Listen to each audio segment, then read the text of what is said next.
Mire, Hechos 2, dice el versículo 1, ¿lo tienen todos?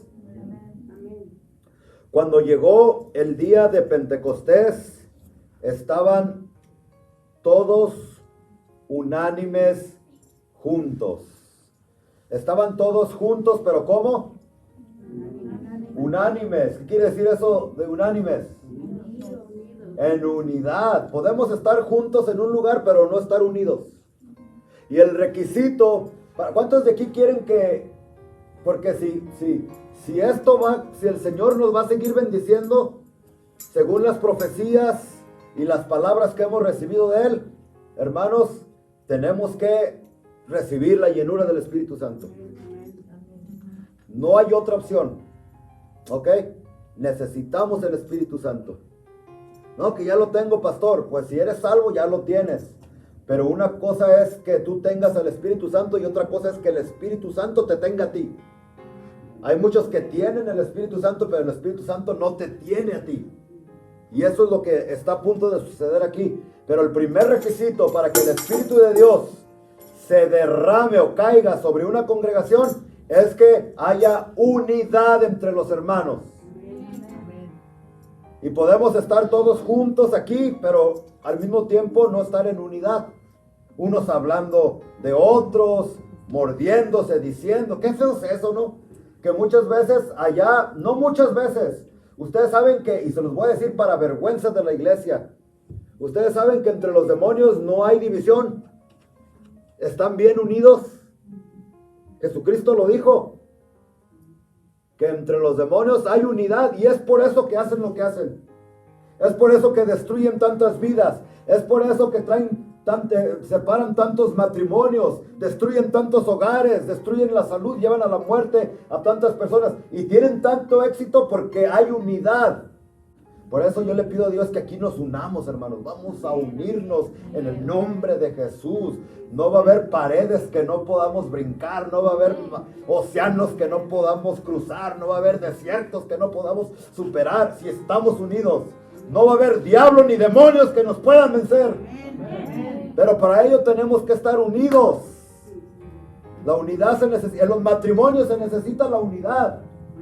Si tú quieres que tu matrimonio funcione y no hay unidad entre tú y tu esposa, olvídate, mijito, mijita, no va a funcionar el asunto. Y para que haya unidad tiene que haber comunicación. Porque si no hay comunicación, así es como el diablo se mete y llegan los chismes y llegan las distorsiones y no sé qué tantas otras cosas. Y note lo que pasó en el siguiente versículo, versículo 2. Después de la unidad vino el de repente del Espíritu Santo. ¿Cuántos están esperando el de repente del Espíritu Santo aquí? Que llegas un domingo y piensas, oh, va a ser un servicio como los demás, vamos a cantar, van a recoger la ofrenda, van a dar los anuncios, el pastor va a predicar, va a terminar, nos va a persignar y nos vamos a ir a la casa. Aquí no persinamos, Estoy jugando porque algunos, amén, Dios mío, tremendo. Y me voy a ir a la casa y todo va a ser igual. No, va a venir un de repente donde tu vida ya no va a ser la misma. Ya no va a ser el mismo cristiano frío, ya no va a ser el mismo cristiano sancochado de siempre, sino que algo va a pasar adentro de tu corazón. Va a ser el fuego de tu Espíritu Santo que va a entrar y va a purificar todo lo que no sirve en el nombre poderoso de Cristo Jesús.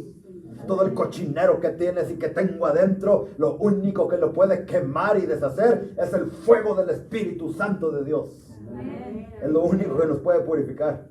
Y sucedió de repente, versículo 2, vino del cielo un estruendo como de un viento recio que soplaba, el cual llenó toda la casa donde estaban sentados.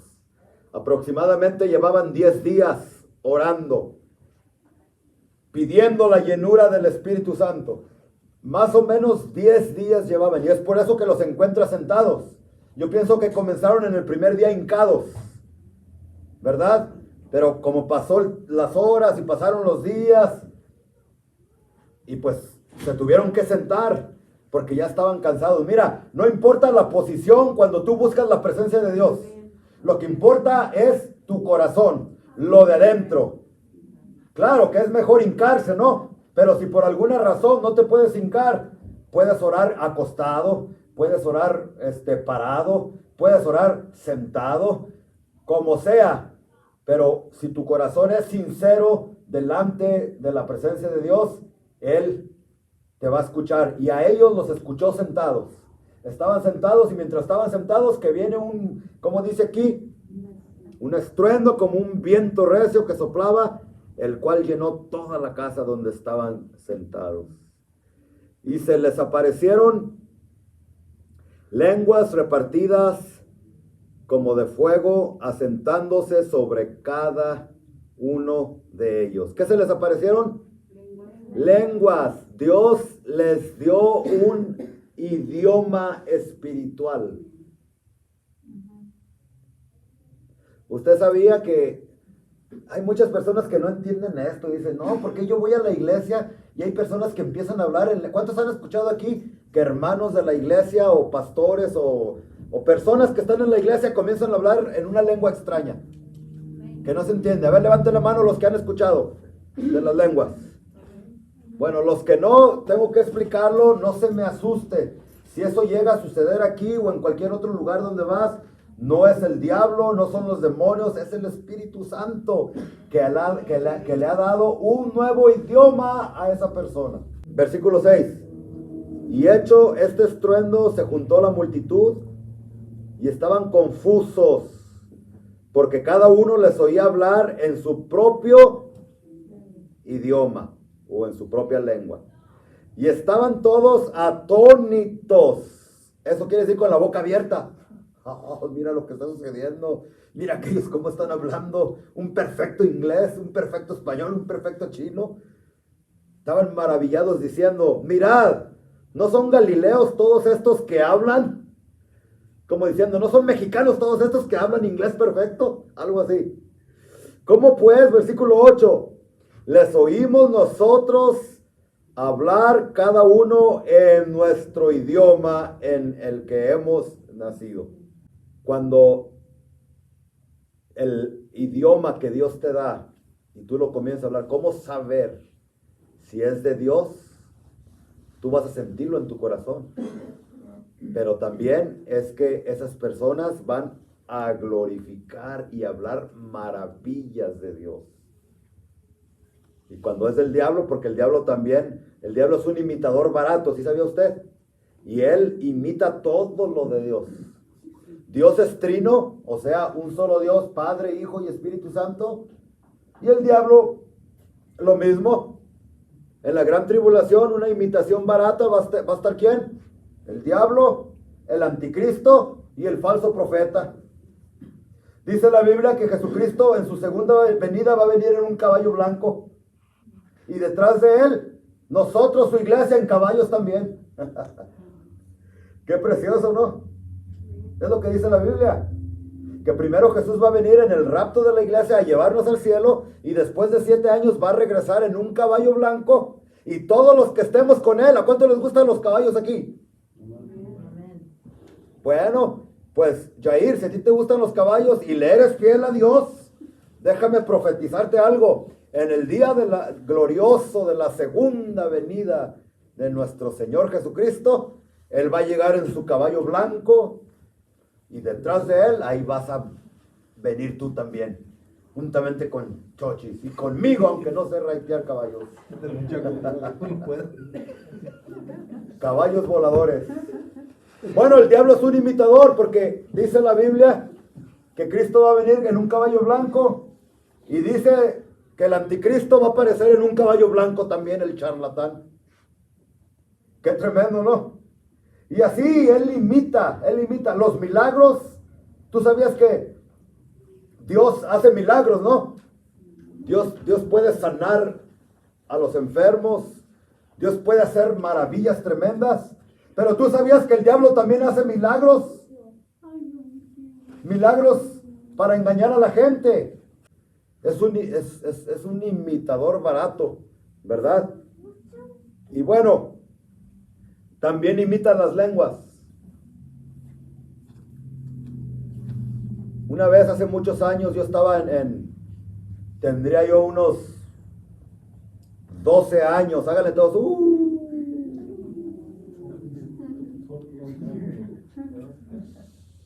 Y de repente estaba yo sentado en las bancas de atrás, por eso cuando venga a la iglesia no se siente atrás, porque allá es donde se sienta el diablo y sus demonios.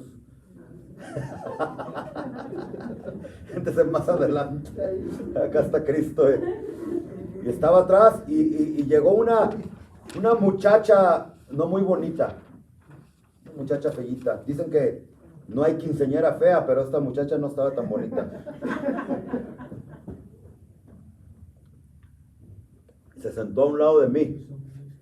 Y a mitad del servicio empezó a hablar en lenguas.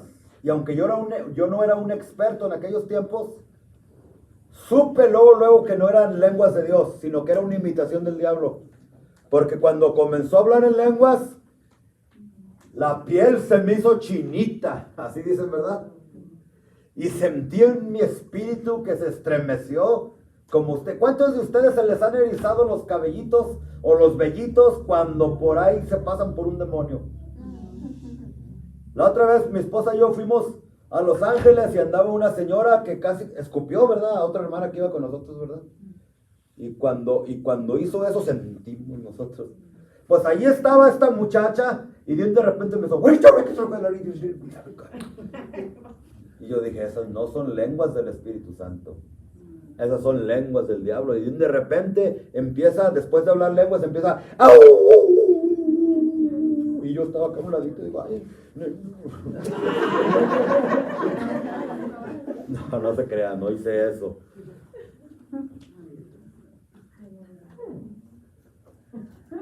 Pero el que habla las lenguas del Espíritu Santo, esa persona va a glorificar a Dios. Y las personas van a ser edificadas. Y nadie va a sentir que se le encuera el cuerito. ¿O cómo? Que se le enchina el cuerito. ¿Qué dicen? ¿Que se le encueran los cueritos o qué? Sino que usted, al menos que vengas mal. Porque no todos los que vienen a la iglesia son santos, ¿eh? Hay algunos que vienen tan endemoniados como aquella mujer que dice la Biblia que Jesucristo le sacó 7 demonios. Hay personas que vienen bien endemoniadas. Y cuando alguien se para y comienza a proclamar las buenas nuevas del Evangelio en un idioma extraño, en un idioma del Espíritu Santo, naturalmente a esa persona no le va a gustar. Corrección, no a la persona, sino a los demonios que trae esa persona.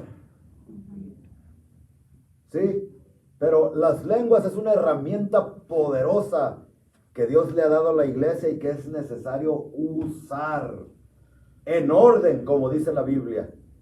Pero este no es mi tema. Mi tema es otro. Entonces, versículo 12. Estaban todos atónitos y perplejos. ¿Tú sabes lo que es ser atónitos y perplejos? Es cuando tú quedar con la boca abierta. Así estaban ellos. Y decían, what is the meaning? Así decía alguien que estaba aprendiendo en inglés que no entendía. Al americano le decía, what is the meaning? What is the meaning? Es lo que decían, ¿qué quiere decir esto?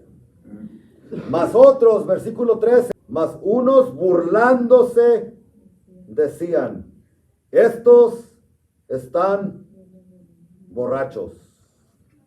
Hermanos, estamos hablando de que Dios usó a personas que estaban actuando como si estuvieran borrachos, hablando diferentes idiomas. ¿Y qué sucede? Aquí es cuando Dios echa mano y comienza a usar a Pedro. Lo podemos ver en el siguiente versículo, el versículo 14. Cuando la gente empezó a quejarse y a decir, están borrachos, están locos. ¿Qué haríamos los pastores modernos? Amada iglesia, hay que llevárnosla tranquilos. No hay que gritar tanto. Pues ya no somos del tiempo del año del caldo, de los picapiedras. No. Nosotros somos más sofisticados ya. más educados, tenemos más cultura, somos de la high class, ¿verdad? Somos fresas, ya. ¿Para qué? ¿Verdad? Eso es lo que diríamos en estos tiempos. Pero ¿qué fue lo que dijo Pedro?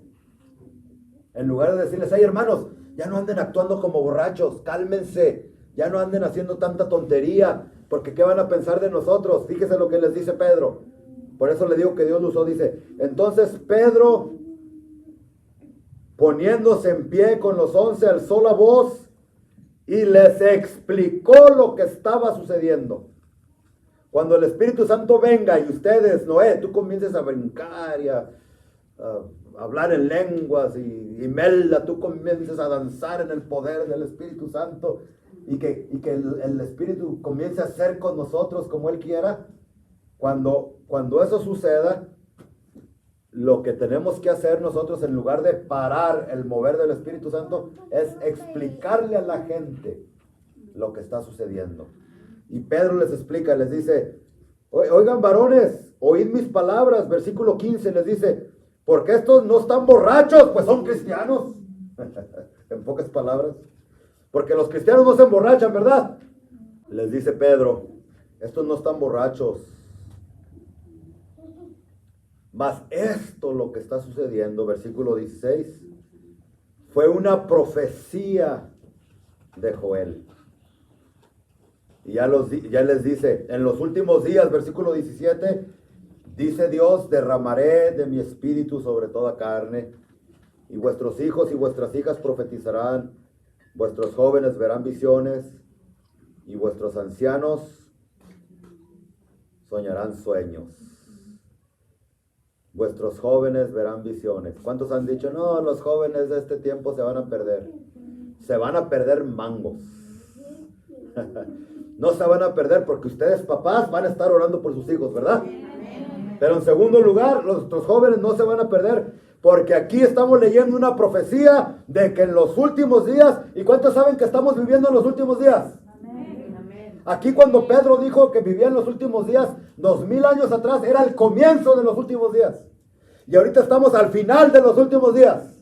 Pronto, pronto, pronto la trompeta sonará, los cielos se abrirán y Jesucristo retornará para llevarse con él a todas aquellas personas que le fueron fieles a su palabra, que fueron fieles al Espíritu Santo y fueron obedientes y se convirtieron a Jesucristo. Nuestros jóvenes no se van a perder. Dice que nuestros jóvenes van a ver visiones. Yo le pido a Dios que aquí todos ustedes, Vale, Camila, ¿dónde está Camilita? Todos los jóvenes, Yanib, Darío, Luisito, comiencen a ver visiones. Amén. Y no por comer tanta pizza en la noche, sino porque son jóvenes que van a estar buscando de rodillas la presencia de Cristo. Y vuestros ancianos soñarán. Es que pues, cuando yo predico y veo uno que otro viejito dormido, digo, es bíblico, yo creo que están soñando ahorita. Dice el versículo 37, que se compungieron de corazón. Es el versículo 37. ¿Sí lo tienen todos? Y dijeron a Pedro, ellos mismos, y a los otros apóstoles, varones hermanos, ¿qué haremos? Para ser salvos, obviamente.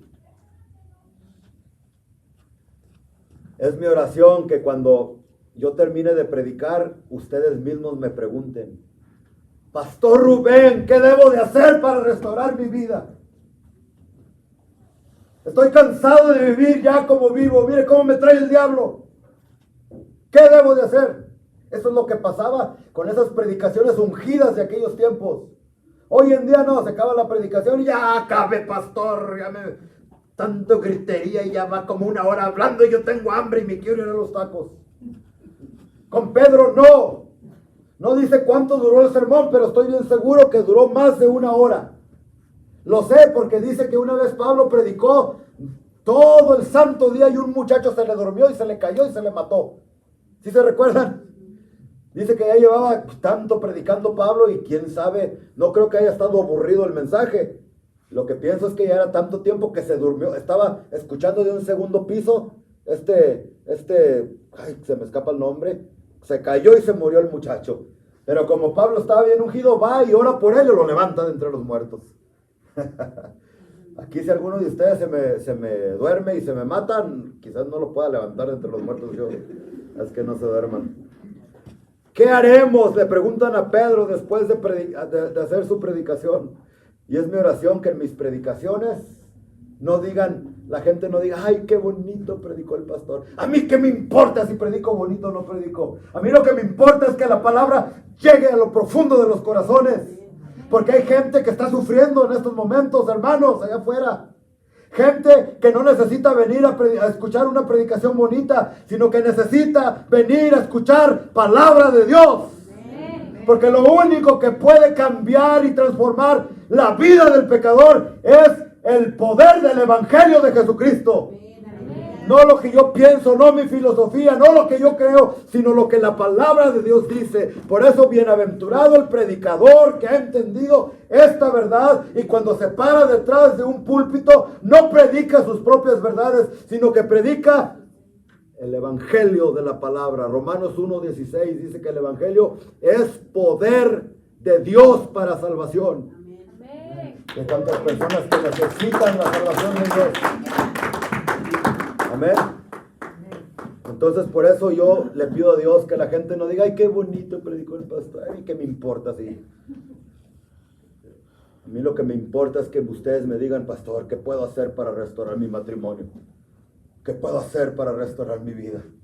Ah, gracias por preguntarme. Y Pedro les dice, versículo 18:38, dice, Pedro les dice, arrepiéntanse y bautícense cada uno de vosotros en el nombre de Jesucristo. Vuelvo a repetir, no que el bautismo salve, el que salva es Cristo. Pero si de veras Cristo te ha salvado, el siguiente paso a tomar es el bautismo, por obediencia a Cristo. Pero el bautismo no te salva, no te hace nada. Si tú no has aceptado a Jesucristo y te meten en el agua, pecador seco, y sale pecador mojado, 2 veces mojado, si no tiene papeles. Imagínense qué tremendo, ¿no? Arrepiéntanse y bautícense cada uno de vosotros en el nombre de Jesús para perdón de los pecados y recibiréis el don del Espíritu Santo. Porque para vosotros es la promesa y para vuestros hijos y para todos los que están lejos, para cuantos el Señor nuestro Dios llamare. Y con otras muchas palabras testificaba, así como yo hablaba y hablaba y hablaba y hablaba. Y no se callaba. A ver qué aquí dice. Es que no se enfade conmigo, Fíjese, aquí dice en el 40 que Pedro hablaba y hablaba. Yo creo que todos los pastores somos bien y no callamos, ¿verdad? Y ya tengo hambre, pastor, y porque dice el 40, y con otras muchas palabras, no poquitas, Darío, muchas. Por eso yo creo yo estoy bien en línea. Muchas palabras testificaba y les exhortaba diciendo, sed salvos de esta perversa generación. Y fíjese el 41 es donde me interesa. Así que los que recibieron su palabra fueron bautizados. Y se añadieron aquel día como 3,000 personas. 3,000 people came to the Lord Jesus. 3,000. ¿Por qué? No porque Pedro hablaba bien bonito, sino porque Pedro había sido lleno del Espíritu Santo. Lo acabamos de leer, ¿no? Y le tomó un sermón para salvar 3,000 personas. A mí me toman 3,000 sermones para salvar una persona solamente. Fue un chiste y nadie se rió. Y Dios pudo usar a Pedro y a otros en la Biblia para traer personas para Cristo, para restaurar la vida de las personas, pues también Dios te puede usar a ti. Quizás tú eres una persona que tus papás te hicieron pensar que eres un inservible, que no servías para nada, que no podías hacer nada en tu vida. Quizás tu esposo te trataba como una buena para nada, inservible, pedazo de basura, etcétera. No sé, ¿verdad? Quizás tu maestro, como mi maestro, que me decía, me agarraba de las patillas, chochis, y me decía, yo niñito, ¿verdad? Me decía, tontín. Y me acuerdo que me las jalaba las patillas, no estas, las de acá. Y me las jalaba. Dios mío, me doy. Y quizás tú pienses por las cosas de la vida, por cómo te trataron, por tus experiencias negativas, que tú no sirves para nada. Que no va a hacer nada en esta vida. Déjame decirte que es una mentira de Satanás. Tú eres una persona especial para Dios. Y así como Dios usó a este hombre, a Pedro, así Dios te puede usar a ti. Y no nomás a Pedro, a tantos hombres. ¿A cuántos se recuerdan del rey David? Estas son las mañanitas que canta. Les vuelvo a repetir, iglesia querida, yo no sé qué rayos tiene que ver el rey David con las mañanitas de cumpleaños. Nada. Y he escuchado que en la iglesia cristiana se ha metido. Yo soy un pastor chévere. Bueno, es lo que yo creo, ¿verdad? ¿Quién sabe? Pero una cosa es que yo sea a cool pastor y otra cosa es que sea liberal y que deje que entre cosas que están fuera de la Biblia. Y he escuchado que en los cumpleaños ya entre los cristianos ya se cantan esas. Y empiezan, estas son las mañanitas que canta. En primer lugar, que rey David. Y está bien si las quieres cantar, o sea, ya les dije que yo soy bien chévere, ¿verdad? Pero por lo menos cámbiale la letra. ¿Qué es eso que? El día en que tú naciste, nacieron los... Bueno, eso sí, ¿verdad? Los ruiseñores. La parte que es antibíblica es, y en la pila del bautismo. ¿Cuál pila del bautismo? ¿Usted sabe que eso viene de tradiciones de allá del mundo? Aquí en la iglesia cristiana, de acuerdo a la escritura, no bautizamos a ningún niño. Tú te bautizas cuando tú aceptas a Jesús como Señor y Salvador. Y haces la decisión de que, ¿sabes qué? Yo me voy a bautizar porque yo he decidido seguir a Jesús, porque Cristo cambió mi vida, porque Cristo cambió mi corazón, porque el Espíritu Santo está en mí, porque he sentido su poder, he sentido sus caricias, he sentido su gracia, soy una persona diferente y ahora Él manda que me bautice y yo lo quiero hacer. Pero un niño pequeñito, pues no.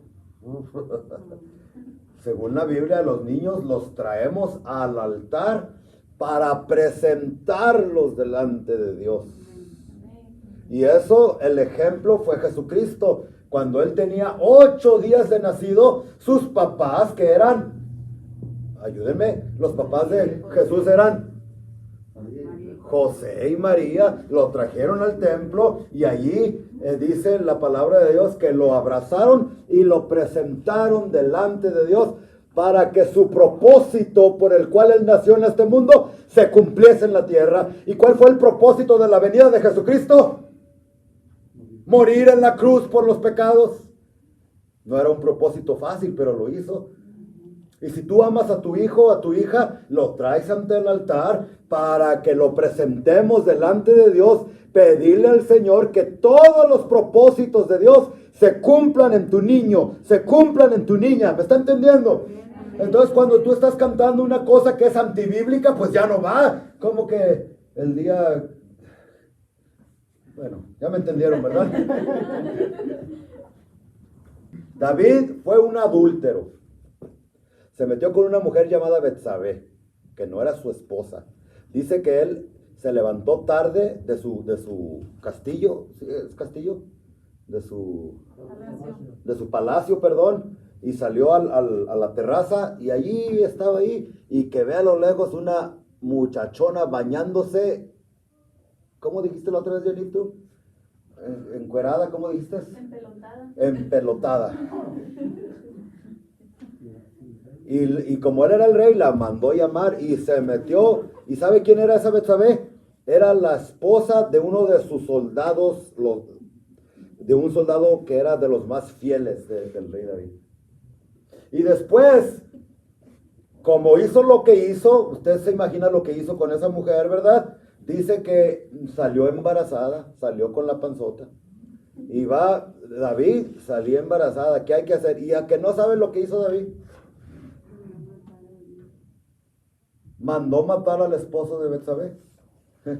Y una vez que lo mandó matar, hizo que viniera la mujer, la hizo su esposa y pensó que nadie se había dado cuenta de su pecado, pero se le olvidaba que todo lo que hacemos en secreto, quizás para nosotros, pero para Dios, Él todo lo ve, lo que está sucediendo en nuestras vidas. Sin embargo, vemos que David se tuvo consecuencias, porque hay consecuencias del pecado, pero Dios lo perdonó.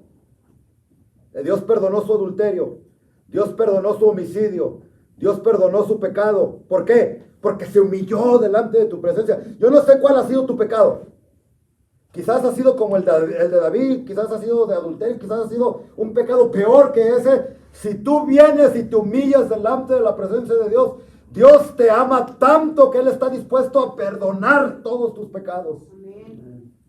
Y hacer como que si ese pecado jamás hubiese sucedido.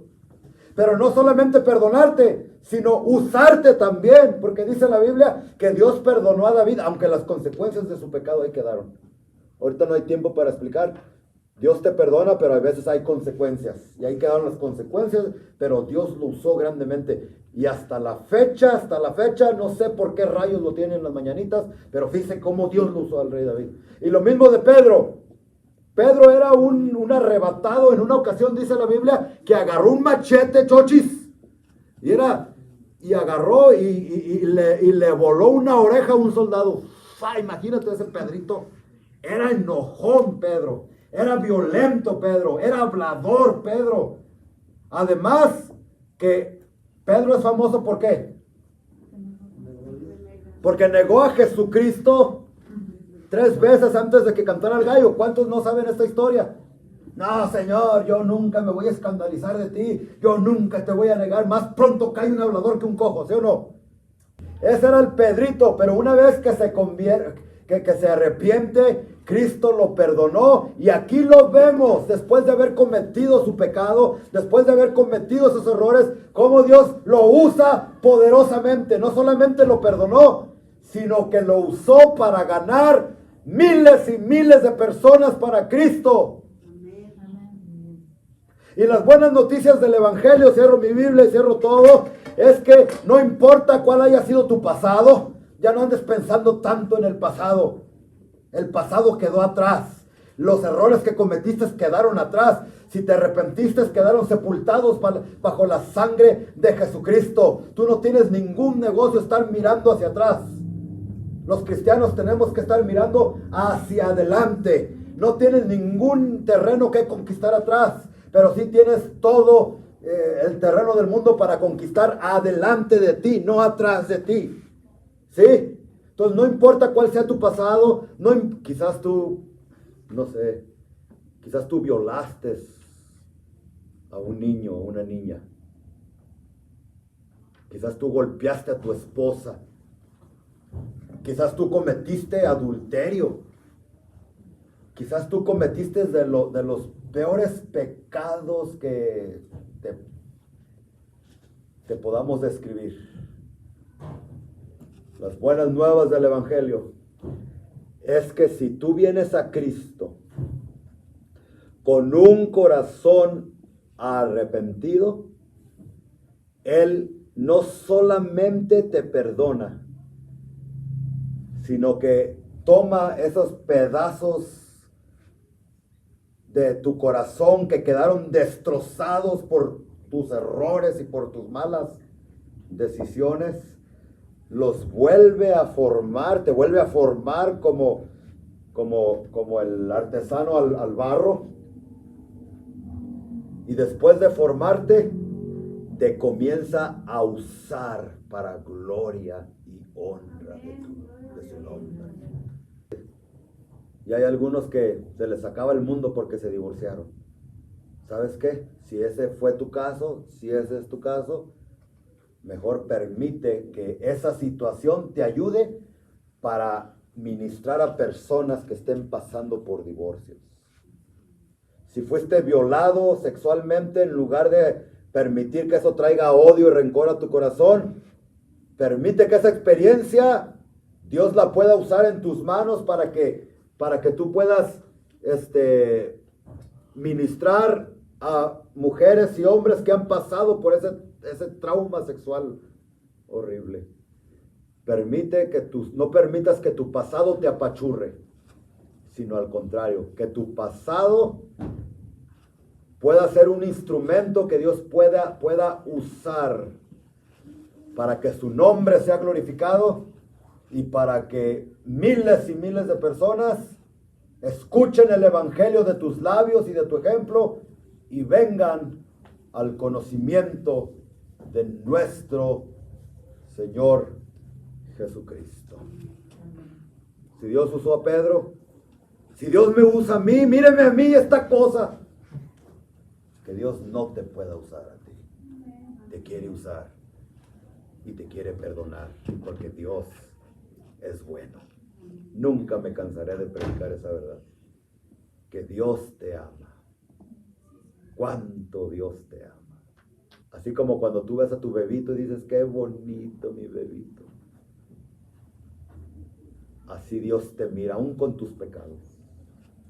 Dios te ama. Mire, yo tengo un nieto que va al baño y me dice, Grandpa, look. Y él espera que le dé un aplauso y que a él se le hace algo bien bonito. Es algo feo eso. Pero con todo y eso, yo amo a este niño. Con todo y tus pecados, que son peor que el popó, que el estiércol, Dios te mira así como yo miro a mi nietecito. Con amor y el pecado ahí a un lado. Dios nunca va a dejar de amarte. ¿Lo oyes? Nunca. ¿Abras tu boca para adorarlo o la abras para maldecirlo? ¿Leas tu Biblia o no leas tu Biblia? ¿Andes de rebelde o no? ¿Vengas a la iglesia o no vengas a la iglesia? Dios siempre te va a amar. Pero no confundas el amor de Dios con la salvación, porque por más que Dios te ame, si no te arrepientes y no cambias tus caminos, dice la Biblia que los que no vienen a Cristo y se arrepienten van a ser condenados por la eternidad. Y por más que le duela el corazón a Dios, Él no va a poder hacer nada por ti. Y aún allá en el infierno te va a amar por la eternidad. Entonces, no te vayas a la casa y digas, ay, el pastor dijo que Dios me ame, aunque lo maldiga, aunque lo bendiga, o aunque venga a la iglesia, no venga a la iglesia. Sí, siempre te va a amar. Pero si no aceptas a Cristo, te va a llevar la llorona.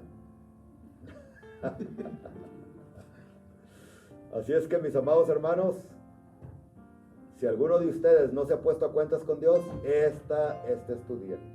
Ven a Jesucristo, que Él te está esperando con los brazos abiertos. Y si tú ya estás bien en Cristo, dile, Señor, aquí estoy yo, úsame como un instrumento para honra y gloria de tu nombre. Úsame, Señor, quiero ser usado por ti.